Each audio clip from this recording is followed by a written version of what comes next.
nga ay luto na ang ating tinola. Nakalagay na ang kanyang papaya, nakalagay na ang dahon sili. Inihintay na lang natin na siya ay ayan, kulong-kulo na rin siya. O, diba? Tikman natin ang kanyang lasa kung masarap. Ayan. Sarap. Pwede.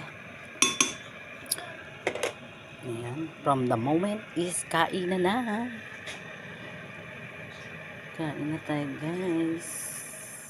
Boom. Sarap. Diba?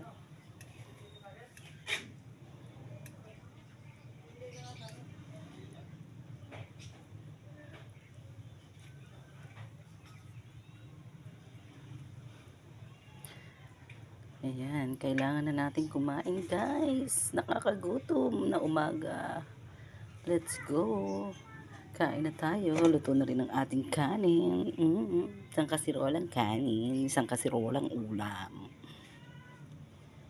Let's go. Prepare na natin ang ating pagkain. Yung.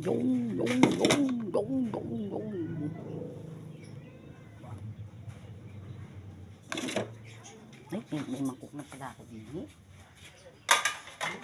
Kasi sa gini. Ayan, kain na tayo, guys. Mamaya naman.